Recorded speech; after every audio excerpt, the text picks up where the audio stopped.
गांव में भोला नाम का एक लड़का अपनी माँ के साथ रहता था। भोला की माँ घरों में काम किया करती थी और घर का गुजारा करती थी। फिर एक दिन वो बीमार पड़ गई, जिससे घर का गुजारा करना भी मुश्किल हो रहा था। फिर दिवाली का दिन आया। पूरा गांव सजा हुआ था, बस एक भोला के घर को छोड़कर। माँ, ये दवाई ले लो। लाओ भोला, बेटा मुझे माफ करना, आज दिवाली है और मैं तुम्हारे लिए कोई नया कपड़ा कर नहीं आ पाई। कोई बात नहीं माँ, आप आराम करो। इतना बोलकर भोला सोचने लगता है कि घर में कुछ खाने के लिए भी नहीं है और ना ही तेल या घी, जिससे वो घर में दिए जला सके। वो उदास होकर घर से बाहर निकल जाता है और चलते चलते गांव से बाहर एक हवेली के बाहर आकर रुकता है। वो हवेली बहुत बड़ी होती है और बहुत ही सुंदर लाइटों से सजी होती है। उसी घर की खिड़की पर एक लड़की खड़ी होती है जो कि बहुत उदास दिख रही होती है।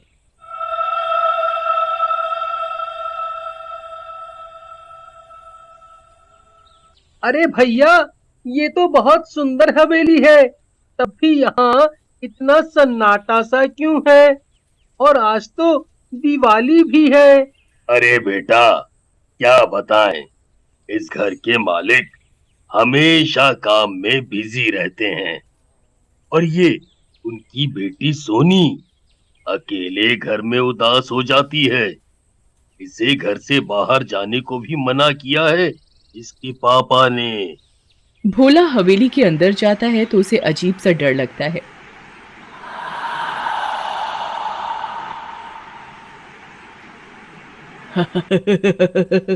ए लड़के, कौन है तू जो मेरी हवेली में घुस रहा है?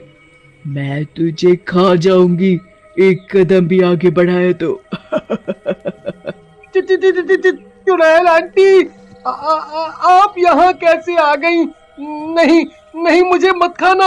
मैं यहाँ किसी को नुकसान पहुँचाने नहीं आया। मैं तो बस उस लड़की को देखने आया था। तुझे उसकी चिंता करने की कोई जरूरत नहीं है, मैं उसकी माँ हूँ, मैं खुद उसका ध्यान रख सकती हूँ। क्या तुम और उसकी माँ? और अगर उसका ध्यान रख सकती हो तो रखती क्यों नहीं? देखो देखो उसकी तरफ, कितनी उदास है वो। अगर तुमने उसका ध्यान रखा होता तो वो ऐसे अकेले खड़ी होकर रो नहीं रही होती। चुड़ैल भोला की बात सुनकर चुप हो जाती है। अब क्या हुआ आंटी? आप कुछ बोलती क्यों नहीं? मैं छोटा पैकेट बड़ा धमाका हूँ। छोटा बच्चा जान के हमको ना बहकाना रे। टुपी टुपी टप टप। हाँ चुड़ैल आंटी। तभी उसको ऐसे तभी उसको ऐसे नाचते और गाते हुए देखकर सोनी, जो कि रो रही होती है, एकदम से हंसने लग जाती है। अरे तुम कौन हो? यहाँ आओ। चुड़ैल जी, मैं जाऊं? वो बुला रही है। हाँ ठीक है, जाओ, लेकिन मैं यही हूँ, मेरी बेटी को नुकसान पहुँचाने का सोचना भी मत। अरे चुड़ैल जी, मैं कोई आतंकवादी थोड़ी हूँ जो नुकसान पहुंचाऊंगा किसी को। मैं तो खुद ही नसीब का मारा हूँ। अरे तुम कौन हो? मैंने तो पहले तुम्हें यहाँ नहीं देखा। मैं यहीं पास के गांव में ही रहता हूँ, लेकिन आज तो दिवाली है। तुम रो क्यों रही हो? तुम्हारे पास तो सब कुछ है ना, और तुम मेरी तरह गरीब भी नहीं हो। पैसों से थोड़ी ना खुशियाँ आती हैं, खुशियाँ तो लोगों से आती हैं। और मेरे पास ना तो कोई दोस्त है और ना ही मेरे घर में कोई। क्यों, क्या हुआ? सब कहाँ गए? मेरे पापा तो हमेशा काम करते रहते हैं ऑफिस में। मेरा ध्यान रखने वाली एक आंटी है राम प्यारी, उनके साथ मैं क्या खेलूंगी। और तुम्हारी माँ? सोनी कुछ नहीं कहती और फिर से उदास हो जाती है। अरे क्या हुआ? अच्छा रहने दो, तुम उदास मत हो। मेरे साथ खेलोगी?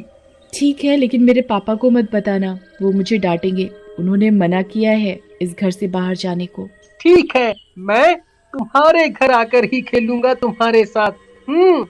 फिर दोनों घर के बगीचे में फिर दोनों घर के बगीचे में खेलने लगते हैं। चुड़ैल अपनी बेटी को खुश देखकर बहुत खुश होती है। आज तो मजा आ गया, तुम रोज आओगे मेरे साथ खेलने? नहीं, मेरी माँ की तबीयत खराब है। ओह अच्छा, तुम तो आज बहुत मजे करोगे ना अपने घर पर। नहीं, मेरे पास इतने पैसे नहीं हैं कि मैं आज दिवाली के दिन भी अपना घर सजा सकूं। अच्छा, तो अब मैं चलता हूँ। फिर भोला घर की ओर निकल जाता है। सोनी फिर से उदास हो जाती है और घर के अंदर जाती है। घर के अंदर बहुत सारे पटाखे रखे होते हैं। मेरे पास तो इतने सारे पटाखे हैं, पर क्या फायदा, पापा आज भी लेट आएंगे और इस बार भी मुझे अकेले ही दिवाली मनानी पड़ेगी। चुड़ैल सोनी को उदास देखकर परेशान हो जाती है और भोला के पीछे जाती है। भोला, रुक जाओ।